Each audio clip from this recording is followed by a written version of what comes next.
पक्षी अंगणी उतरती ती का गुंतोणी राहती, तैसे असावे संसारी जोवरी प्राचीनाची दोरी. वस्तीकर वस्ती आला प्रातःकाळी उठोणी गेला, तैसे असावे संसारी जोवरी प्राचीनाची दोरी. एका जनार्दनी शरण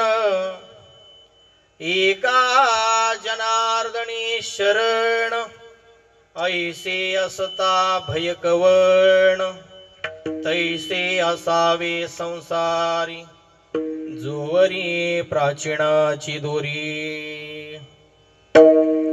महायोग पीठे तटे भीमरथ्यां वरं पुंडरीकाय दातुं मुनीन्द्रैः समागत्य तिष्ठन्तमानन्दकन्दं परब्रह्मलिङ्गं भजे पाण्डुरङ्गं. पाण्डुरङ्गा करो प्रथम नमन, पाण्डुरङ्गा करो प्रथम नमन, रङ्गा करो प्रथम नमन, रङ्गा करो प्रथम नमन. सरे चरण संताजिया, सरे चरण संताजिया, सरे चरण संताजिया. पांडुरंगा करो, पांडुरंगा करो प्रथम नमन, पांडुरंगा करो,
पांडुरंगा करो प्रथम दुसरे चरणा संतांशिया त्यांच्या कृपादाने कथेचा विस्तार. बाबाजी सद्गुरु दास तुका शांताकारं भुजगशयनं पद्मनाभं सुरेशं विश्वाधारं गगनसदृशं मेघवर्णं शुभांगं लक्ष्मीकान्तं कमलनयनं योगिभिर्ध्यानगम्यं वंदे विष्णुं भवभयहरं सर्वलोकैकनाथं. द्वैताद्वैत समन्वयैक जननी ज्ञानस्य ज्ञानेश्वरी भक्ति ज्ञान प्रदायिनी निजजनान् ज्ञानामृतं पायिनी. भक्ति ज्ञानयुतं हि येन कथितं शास्त्रं विवेकप्रदं वन्दे तं करुणाकरं प्रभुवरं श्रीसन्तज्ञानेश्वरं. नमो ज्ञानेश्वरा नमो ज्ञानेश्वरा नमो ज्ञानेश्वरा नमो ज्ञानेश्वरा नमो ज्ञानेश्वरा नमो ज्ञानेश्वरा नमो ज्ञानेश्वरा नमो ज्ञानेश्वरा नमो ज्ञानेश्वरा नमो ज्ञानेश्वरा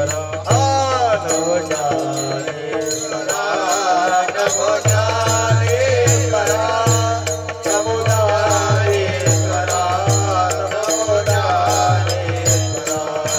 निवृत्ती उदारा सोपान देवा निवृत्ती उदारा सोपान देवा निवृत्ती उदारा सोपान देवा निवृत्ती उदारा सोपान देवा मुक्ताबाई नमो त्रिभुवन पावनी अद्यत्रय जननी देवांची मुक्ताबाई नमो त्रिभुवन पावनी अद्यत्रय जननी देवांची मुक्ताबाई नमो त्रिभुवन पावनी अद्यत्रय जननी देवांची मुक्ताबाई नमो त्रिभुवन पावनी अद्यत्रय जननी देवांची अखंड मंडलाकारं व्याप्तमेन चराचरं तत्पदं दर्शितमेन तस्मै श्री गुरवे नमः जयांचे केल्या स्मरण होय सकळ विद्यांचे अधिकरण तेची वंदो श्री चरण श्री गुरूंचे ते नमस्कार होणे आता अभिनव वाग्विलासिनी जे चातुर्यार्थ कला कामिनी ते शारदा विश्वमोहिनी नमिली म्या विठ्ठल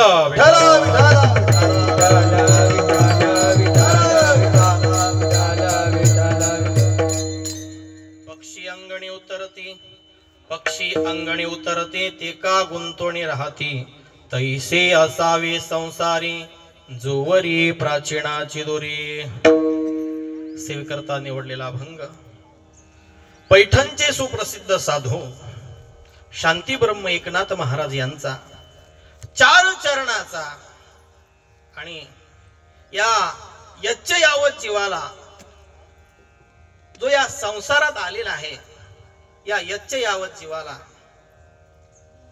संसारात राहून परमार्थ कसा करायचा याचं सुंदर मार्गदर्शन या अभंगामध्ये केलेलं आहे विठ्ठल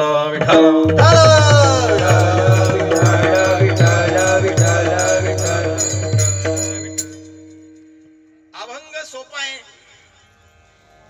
काहींच्या पाठांतरातला आहे पूर्वी शाळेमध्ये सुद्धा संतवाणी या प्रकरणामध्ये हा अभंग होता पक्षी अंगणी उतरती या अभंगाचा सरळ सरळ भावार्थ पाहायचा म्हटलं तर या अभंगामध्ये एकनाथ महाराज पहिल्या चरणामध्ये एक दृष्टांत देत आहे दुसऱ्या चरणामध्ये सिद्धांत सांगताय तिसऱ्या चरणामध्ये पुन्हा दृष्टांत सांगताय आणि या चौथ्या चरणामध्ये एकनाथ महाराज या अभंगाची फलश्रुती सांगताय विठ्ठल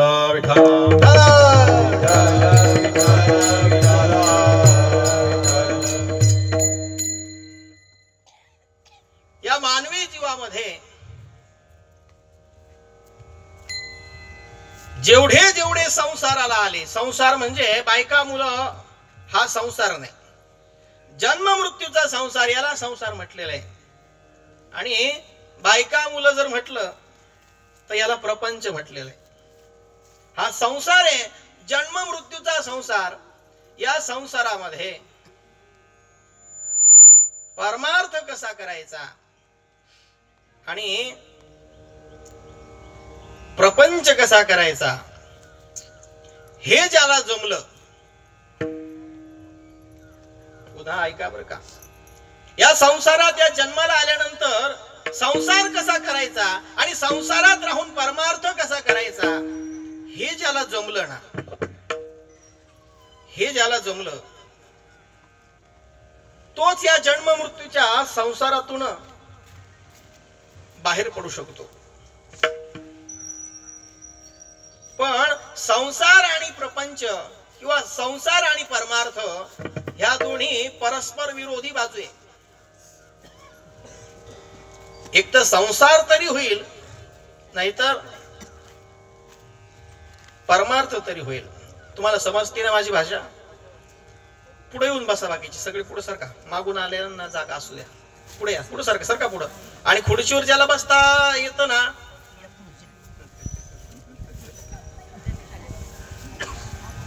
म्हणजे जे वृद्ध आहे ना, ज्यांना खरंच बसता येत नाही खाली, त्यांनीच खुर्चीवर बसा. आणि कीर्तनाची मर्यादा आहे, कीर्तन उंच आसनावर बसून ऐकू नये. विठ्ठल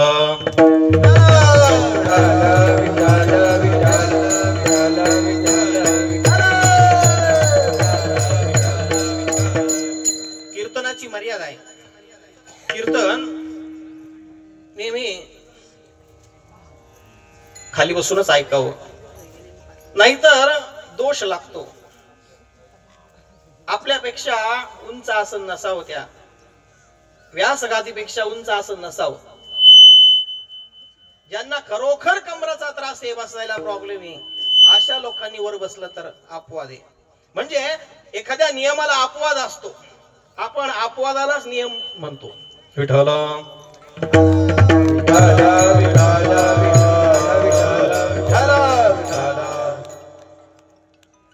संसार कसा करायचा आणि परमार्थ कसा करायचा, आपला हा विषय चालू होता.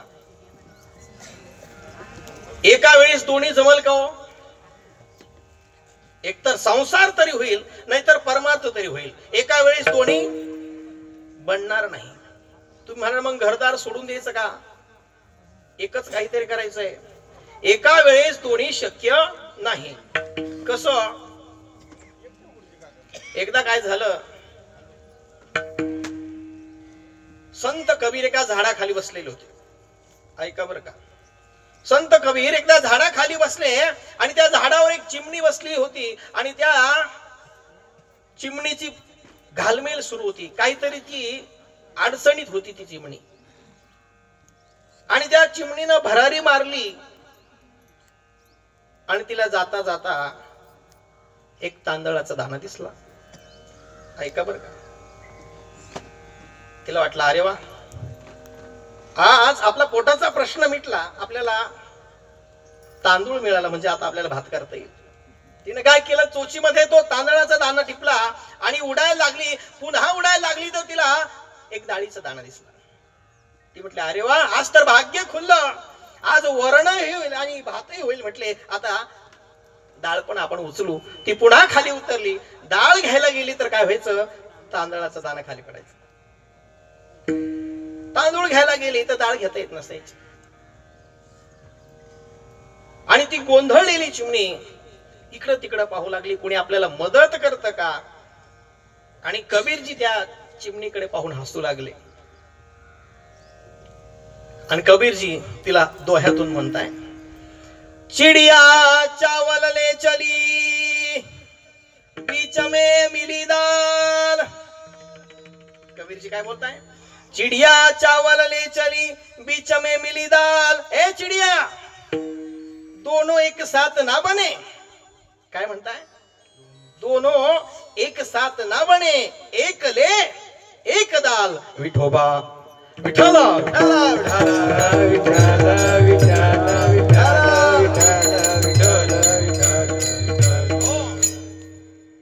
म्हणजे एकतर तांदूळ घेता येईल, नाहीतर डाळ घेता येईल. दोन्ही तिला सोबत घेता येणार आहे का? तसंच आपलं आहे, एकतर संसार होईल नाहीतर परमार्थ होईल. दोन्ही एक सोबत होणार नाही. आणि जर कोणी संसारात परमार्थ करीत असेल, त्याचे काय हाल होतात माहिती का? तुका म्हणे त्यासी दोहीकडे धक्का, म्हणे त्यासी दोहीकडे धक्का, म्हणे त्यासी दोहीकडे धक्का, म्हणे त्यासी दोहीकडे धक्का. शेवट तो नरकामाची पडे, शेवट तो नरकामाची पडे, शेवट तो नरकामाची पडे. संसार घातला किंवा दोन्ही एकत्र केलं तर त्याला दोन्हीकडून धक्का मिळतो. मग इकडचा पण नाही, मग धोबी का कुत्ता, घर का ना घाट का, इकडचाही होत नाही तिकडचाही होत नाही. म्हणून परमार्थामध्ये एक तर परमार्थ होईल नाही तर प्रपंच होईल, दोन्हीतून एक आपल्याला निवडायचं. आजचा जो अभंग आहे ना, या अभंगामध्ये नाथ महाराज सांगताय तुम्हाला प्रपंच कसा करायचा आहे हेही शिकवताय आणि प्रपंचात राहून परमार्थ कसा करायचा हेही या अभंगातून शिकवताय. नाहीतर तुम्ही पहा, जगात सर्व लोक परमार्थ कसा करायचा असं शिकवतात. कोणी प्रपंच कसा करावं शिकवलं का आपल्याला? प्रपंच कसा करावं शिकावं लागतं का? परमार्थ कसा करायचा हे शिकावं लागतं, पण प्रपंच कसा करावा हे कोणी शिकवत नाही. म्हणून आपली जी फसगत होते, या करता नाथ महाराजांनी काय केलंय, आपल्याला मार्गदर्शन केलंय. पण या परमार्थात सुद्धा आणि प्रपंचात सुद्धा काही गोष्टी साम्य आहे. त्या कशा? परमार्थामध्ये मनस्थिती चांगली असली पाहिजे. परमार्थामध्ये मनस्थिती चांगली असली पाहिजे आणि प्रपंचामध्ये परिस्थिती चांगली असली पाहिजे. विठ्ठल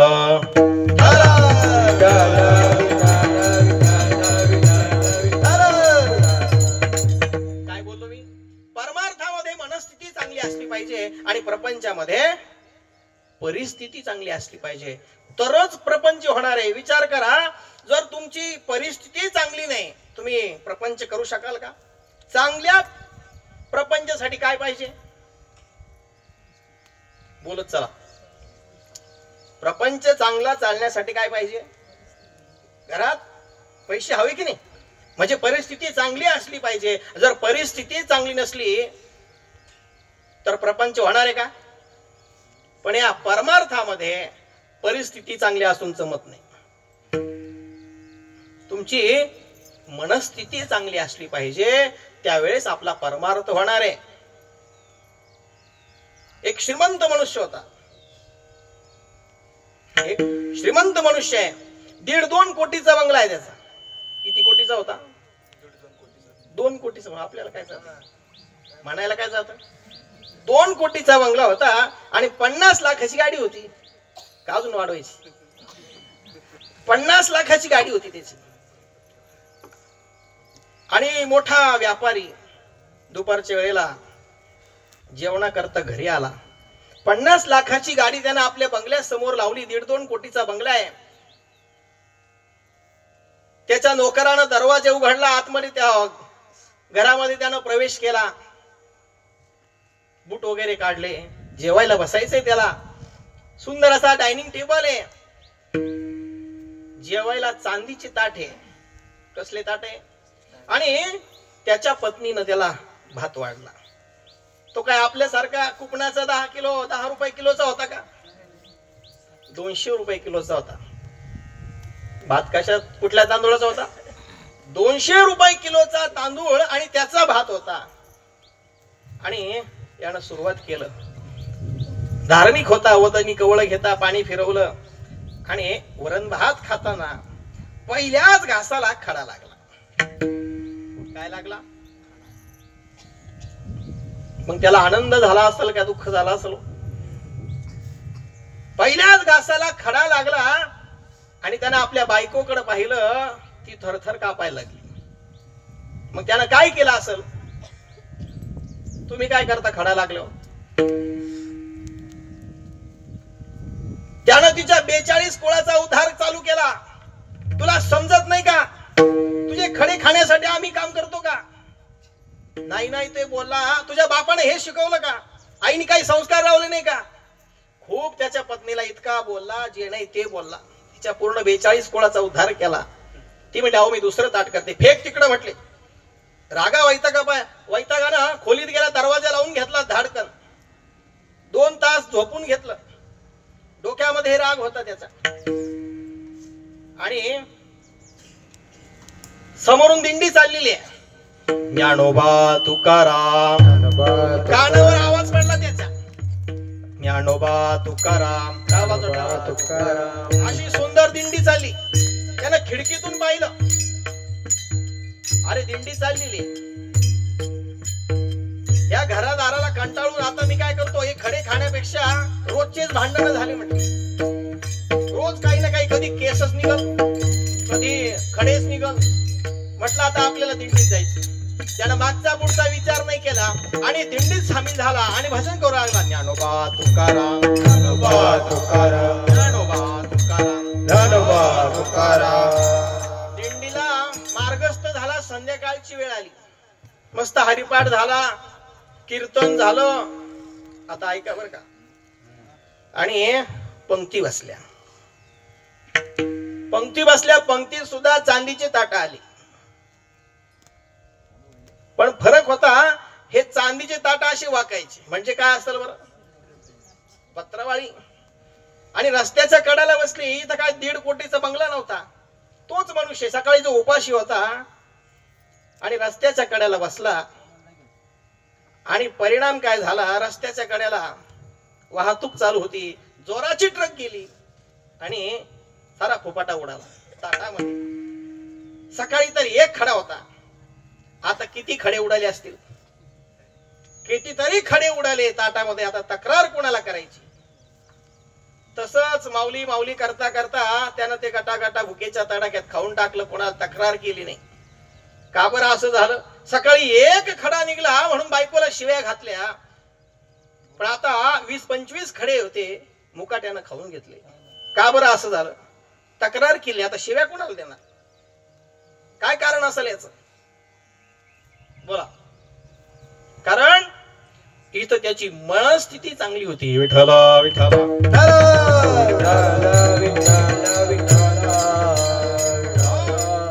इथं परिस्थिती असून चालत नाही.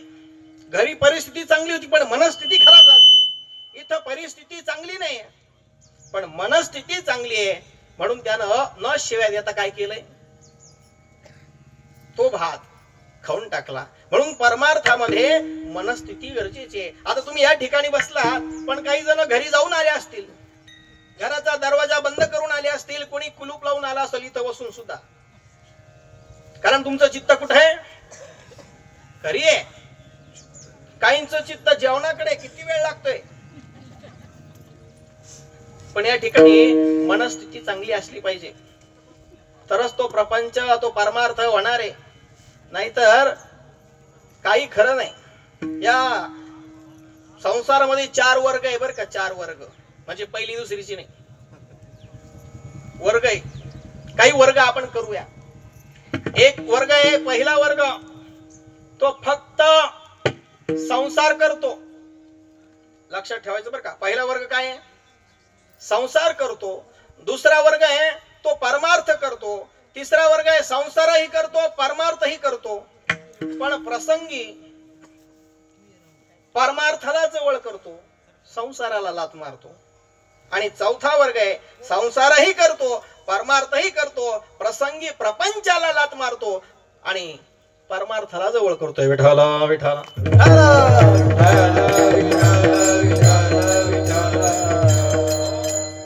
सांगा आता मला वर्ग काय सांगितले.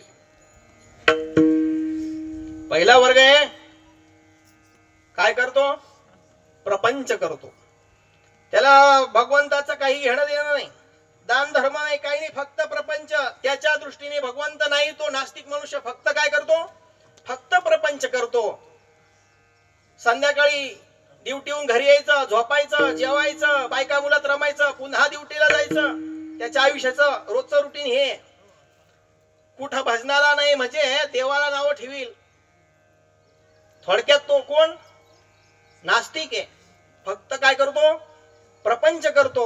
पण येशाम न विद्या न तपो न दानम न ज्ञानम न गुणम न शीलम न धर्म ते मृत्यू लोकी भुवि भारभूता मनुष्य रूपेण मृगाश्चरंती. सुभाषितकार म्हणतात, ज्याच्या आयुष्यामध्ये तप नाही, दान नाही, धर्म नाही, पुण्य नाही, असा माणूस भूमीला भारे.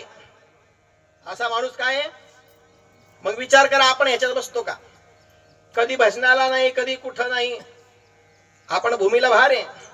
मनुष्य रूपेण मृगाश्चरंती, जनावरे माणसाच्या रूपाने जनावर कसे विचरण करता तशी ती माणसं आहे.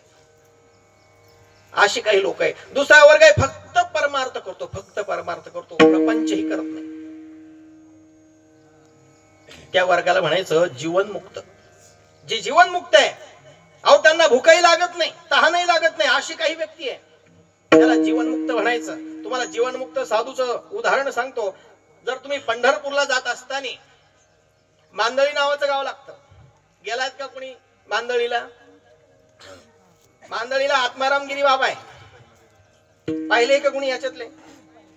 आत्मारामगिरी बाबा आहे, जीवनमुक्त साधू आहे. अनेक वर्षांपासून फक्त झोपलेले, फक्त समाधीस्थ आहे, जीवनमुक्त आहे. त्यांना ना भूक लागते ना तहान लागते. कितीतरी चॅनल वाल्यांनी परीक्षा घेतली, 8-8 दिवस कॅमेरे लावून ठेवले. बाबा खरंच उपाशी असतात का, खरंच जेवतात का? त्यांची हाताची नख एवढी मोठाली, पायाची नख सुद्धा. जीवनमुक्त साधू आहे. आलात ना या ठिकाणी, एकदा तरी त्या ठिकाणी जीवनमुक्त साधूचं दर्शन घेऊन या, जन्माचं सार्थक होईल. जर जीवनमुक्त साधू आपल्याला पाहायचा ठरला तर मांदळीला जा, अवश्य जा, आवर्जून जा, कळलं आपल्याला सुद्धा. अशी ही लोक परमार्थात आहे, फक्त परमार्थ चालला. त्यांच्या दृष्टीने न झाला प्रपंच, आहे परब्रह्म, अहम सोहम ब्रह्म कळले. त्यांच्या दृष्टीने प्रपंच झालेला नाही. मग कोण वाढवतं त्यांना, कोण ताकद देतं? अशी सुद्धा आपल्याकडे माणसं आहे, अशी सुद्धा साधू आहे. एकदा जाऊन पहा तुम्ही मांदळीला, त्यांना जीवनमुक्त साधू बनायचे. मग चौथियाचे ठाई काही करण्याची नाही. त्यांच्या दृष्टीने त्यांना काहीच करायची गरज नाही, त्यांना जेवायची गरज नाही, कुठल्याच गोष्टीची. फक्त आपल्याला त्यांचा श्वास चालू दिसेल, पण त्यांना कोण वाढवतं, कोण पोषण करतं? जीवनमुक्त साधू पाहायचा तर जाऊन या. आणि त्याचंच एक प्रकरण आहे काकड्यामध्ये, रविवारच्या अभंगामध्ये. अहम वाग्या सोहम वाग्या प्रेम नगरावारी, अहम वाग्या सोहम वाग्या प्रेम नगरावारी, अहम वाग्या सोहम वाग्या प्रेम नगरावारी, अहम वाग्या सोहम वाग्या प्रेम नगरावारी. सावध होणी भजनी लागा देव करा कैवारी, सावध होणी भजनी लागा देव करा कैवारी, सावध होणी भजनी लागा देव करा कैवारी, सावध होणी भजनी लागा देव करा कैवारी. वारी हो वारी माझ्या मल्हारीची वारी, वारी हो वारी माझ्या मल्हारीची वारी, वारी हो वारी माझ्या मल्हारीची वारी, वारी हो वारी माझ्या मल्हारीची वारी. आता तुम्ही म्हणाल हे मधीच काय घेतलं? कारण जो अहम भावावरती आरूढे, जो सोहम भावावरती आरूढे, अहम म्हणजे मी, सोहम म्हणजे तो मी आहे, तो म्हणजे तो परमात्मा, मी आहे, अशा भावावर जो आरूढ झालेला आहे त्याला जीवनमुक्त साधू म्हणायचं. तो फक्त काय करतोय? परमार्थ करतोय. 2 नंबरचा जो वर्ग आहे फक्त परमार्थ चाललाय, बाकी काही नाही. तिसरा वर्ग सांगितला होता, जो परमार्थही करतो आणि प्रपंचही करतो, तिसरा वर्ग.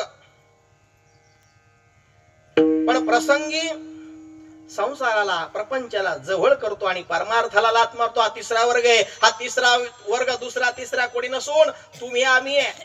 आपण वेळ असला, सुट्टी असली तर आपण पंढरपूरलाही जातो की नाही? वेळ प्रसंगी आपण दिंडीला सुद्धा जातो, वारीला जातो, भजनालाही जातो आणि घरची कामही करतो की नाही? म्हणजे आपण प्रपंचही करतो, परमार्थही करतो. म्हणजे आपण कितव्या वर्गात आहे? बोलत चला, तुम्हाला समजते ना भाषा? मग हो नाही म्हणत जा. आपण तिसऱ्या वर्गात आहे. पण एक अट सांगितली होती, तो प्रपंचही करतो, परमार्थही करतो, पण प्रसंगी संसाराला जवळ करतो, परमार्थाला लात मारतो. म्हणजे कसं? दिंडी चाललेली आहे, दिंडीला जायचंय, पण महत्वाची फवारणी आली, छाटणी आली, खुरपणी आली. मग तो काय म्हणतो? अरे देव काय पळून चालला का? पुढच्या वर्षी जाऊ. काहीतरी लग्न निघाला मध्येच, काहीतरी आलो असतो, पण मुलीचं लग्न आहे, म्हणजे परमार्थ करतो, प्रपंच करतो, पण प्रसंगी परमार्थाला लात मारली की नाही त्याने. दिंडीला जाऊ दे म्हटलं पुढच्या वर्षी जाऊ, पण प्रपंचाला जवळ केला. हा तिसरा वर्ग आहे. आणि जो चौथा वर्ग आहे, प्रपंचही करतो, परमार्थही करतो, पण प्रसंगी परमार्थाला जवळ करतो, प्रपंचाला लात मारतो. सांगतो आधी भजन करा, विठ्ठल विठ्ठल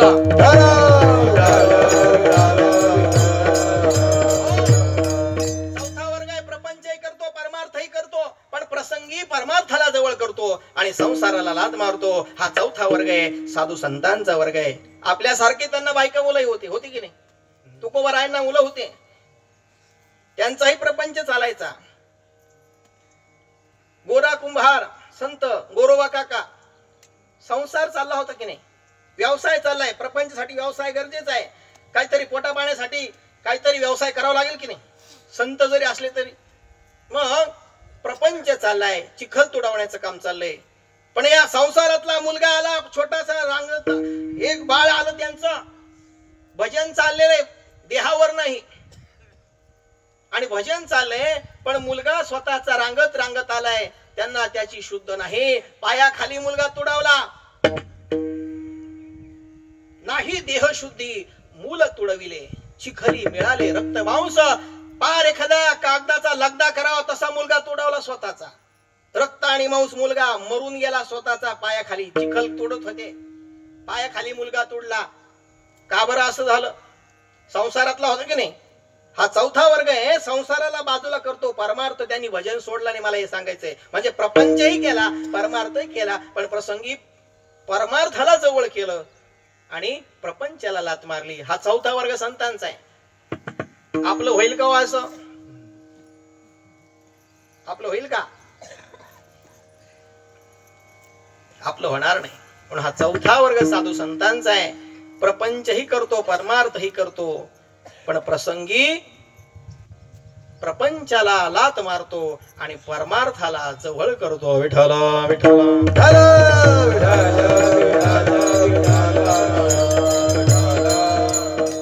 असे चार वर्ग आहे. पण याच्या पलीकडे जाऊन आपला काहीतरी उद्धार व्हावा, आपलं ही जन्म मरणाची बीडी तुटली पाहिजे असं कोणालाही वाटत नाही. वाटतं का? वाटतं म्हटल्यावर मग चांगली गोष्ट आहे. मग त्याच्यासाठी काही प्रयत्न केले का? काय प्रयत्न केले? आपण म्हणतो असं वाटतं जन्म मृत्यूच्या पलीकडे आपल्याला गेलं पाहिजे. एक सांगतो, आपली कोणीही क्यू करणार नाही. आपण जन्माला आलोय हे कशा करता? हे देवाने आपल्याला फुकट दिलंय का? जेणे हा जीव दिला दान, जेणे हा जीव दिला दयाचे करीन चिंतन, दयाचे करीन जगत जीवन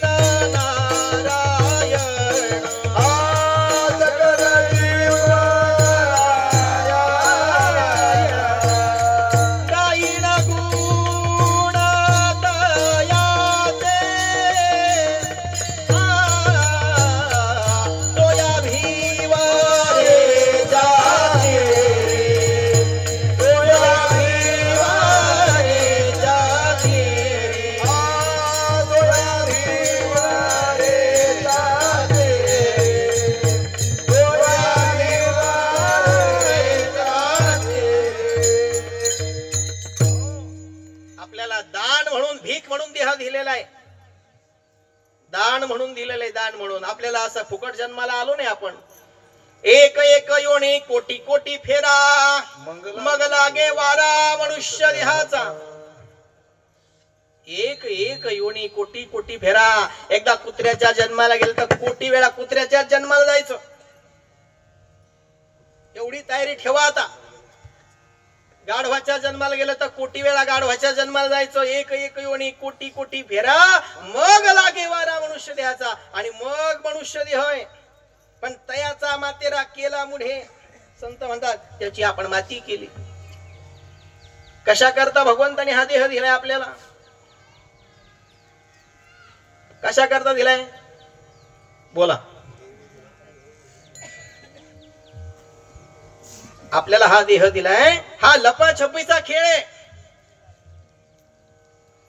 लपाछपी खेळलो की नाही आपण लहानपणी? नाही खेळले का तुम्ही? तुम्ही सगळे दुसऱ्या ग्रहावरून आले का काय? नाही ना. अहो लपाछपीचा खेळ आहे. एकानं राज्य घ्यायचं, बाकीच्यानी लपायचं आणि ज्याला पहिलं शोधलं त्याच्यावर राज्य. पण या भगवंताचा हा लपाछपीचा खेळ आहे. भगवंत या चराचरामध्ये लपला, पण आपल्याला ओळखायचंय त्याला. आणि जेणे जाणीतले तोची सुटला गा. ज्यानं या भगवंताला ओळखलं तो मात्र सुटतो या खेळातून. हा खेळ कुठला आहे? हा जन्म मृत्यूचा खेळ आहे. याच्यातून सुटायचं असेल तर त्या भगवंताला ओळखलं पाहिजे. ओळखिला हरी धन्य तो संसारी. तो संसारी. या संसारामध्ये ज्यानं भगवंताला ओळखलं तो धन्य आहे. पण आपण या संसारात येऊन, जन्माला येऊन काय केलंय? सगळी माती केलेली आहे. जे खायचं नाही ते खाल्लं, जे पिऊ नको ते प्यायलं, जे करू नये शास्त्राने सांगितलं, ज्याचा निषेध केला वेदानं ते आपण केलं. आणि परिणाम काय झाला? आपल्याला यातना भोगायच्या आहे. आणि नाही त्या यमासी करुणा. तो यम विचारत नाही की हा आमदार होता की प्रधानमंत्री होता की मुख्यमंत्री होता का गावचा सरपंच होता का खूप पैशावाला